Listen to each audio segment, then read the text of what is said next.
What's up, y'all? It's your boy Vinnie-Dangerous, and I'm back with another installment of Dangerous Minds. And I'm gonna skip all the normal introductions because I got a lot of shit on my mind. This last week has been crazy as fuck, if you've been paying attention. With everything going on in Charlottesville, Virginia, with the neo-Nazi white supremacists rally that erupted, and unfortunately a young lady fighting on the opposite end of the spectrum that's fighting for the non-racist during their protests was killed. So I like to give a rest in peace to her and a speedy recovery to anyone else that was injured by the the fucking bigot that decided to take his car and just ram it into a bunch of people that meant no harm. Just wanted to let you know that we do not agree with you, but we will peacefully oppose you. So I would like to give a shout out to those people there. And then this past week, in response to this situation in Durham, a Confederate statue that was in front of the old courthouse right here in Durham, North Carolina, where I currently reside.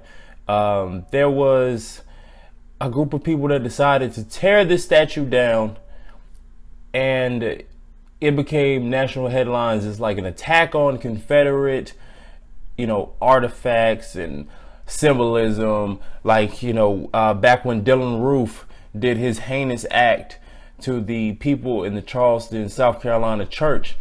And a lot of people took that and said that, you know what, we're going to attack the racist and, hurtful, historical, whatever you want to call it, image of the Confederate flag that has been hanging and been flying, in the skies of the South.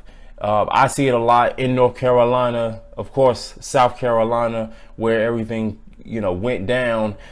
And, people just decided to wake up and they said, that, we don't want that around anymore. So they took it in front, from the Charleston, in front of the Charleston, South Carolina courthouse. And that caused a lot of controversy. When it comes to HBO trying to do a Confederate show about an alternate universe where the Confederates won the Civil War, and not understanding why people were pissed off about that. Because, not really saying that this is it, because who knows what would happen over the time and shit. But we do know that the people that basically believed in slavery and basically wanted to keep people enslaved would have won and would have gotten their wish for at least a little bit longer. Yeah, I can see why people would really be pissed about that.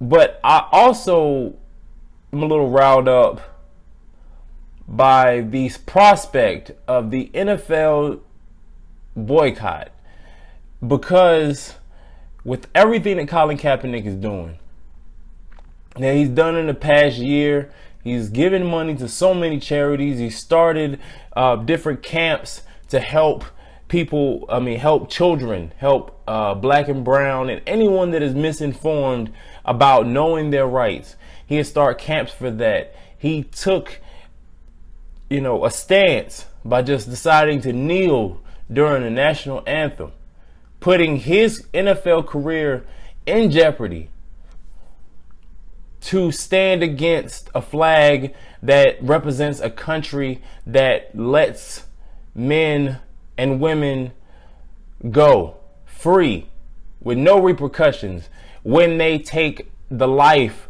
of someone that was unarmed and uses excessive force for someone that may or may not have been a threat to them. A matter of fact, let's just say they were not a threat to them, because you are armed with batons and mace and guns, and they had nothing on their person that would warrant any type of threat to you other than maybe their hands and their fists. But I think that gun probably take them out a lot quicker. But those people in those videos were not approaching you with their fists. They were not approaching you in any threatening manner.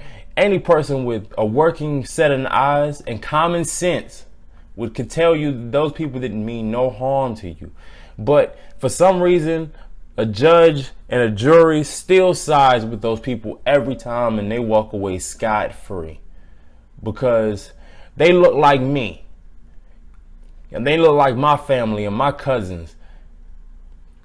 But if they look like you, or they look like the neo-Nazis that were marching in Charlottesville and a cop took them down, whether that person was in the right or the wrong, I don't think that person will have their job. I think it actually happened not too long ago with the white woman, and that person was let go immediately. So that just lets you know.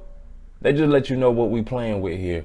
But the thing that got me riled up about the boycott, because as NFL, owners and coaches that have been constantly blackballing, Colin Kaepernick is blacklisted from the NFL. I don't know that for sure because I ain't speaking to these motherfuckers, but you see it, I see it. Jay Cutler can get picked up by the Miami Dolphins, but Colin Kaepernick cannot. I know many people may not be a stats guy, but I'm not a stats guy, but even I can see as a passive, casual watcher of football, I can see that Colin Kaepernick is a better quarterback than Jay Cutler. And a lot of the guys that are in the NFL that have jobs, but Colin Kaepernick does not. A lot of guys that have jobs that have beat women, have raped women, have been accused of murder, have killed dogs. I'm talking to you, Mike Vick. You really let us down with your bullshit comments, but we gonna get on you at another time.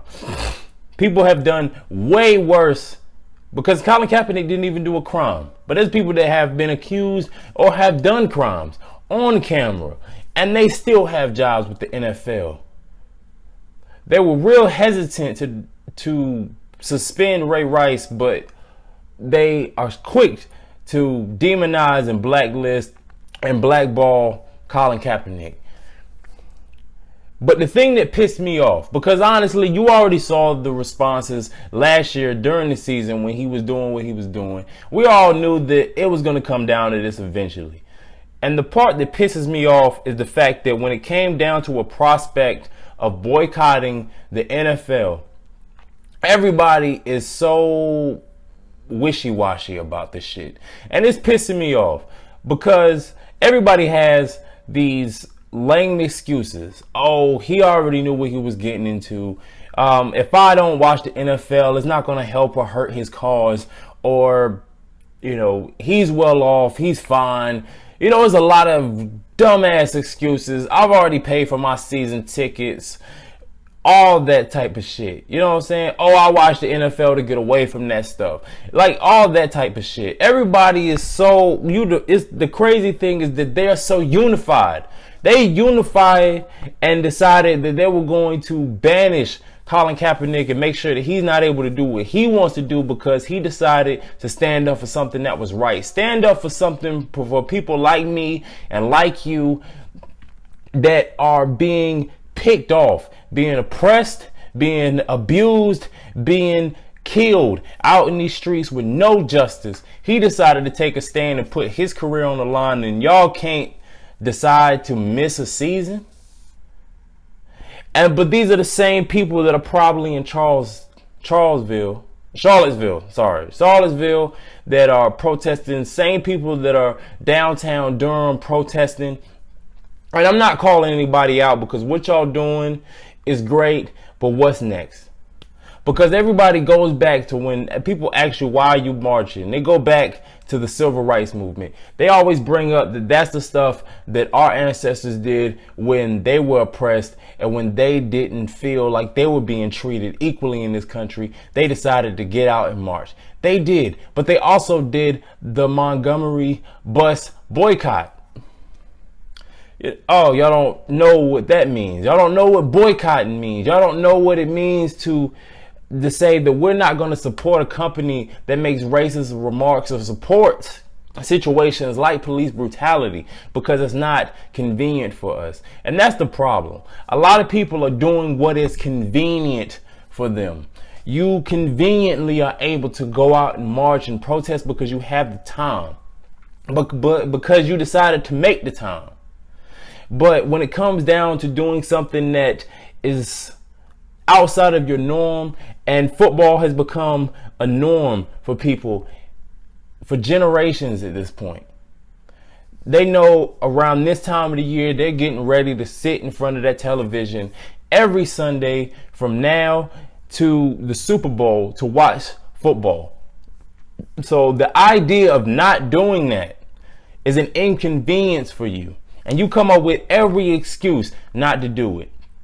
Just like when they tell you to support black businesses, it's not convenient for you to do that because you're so used to getting it from these other corporations, these other stores, these other places that support everything that is against you. But it's not convenient enough for you to take a stand.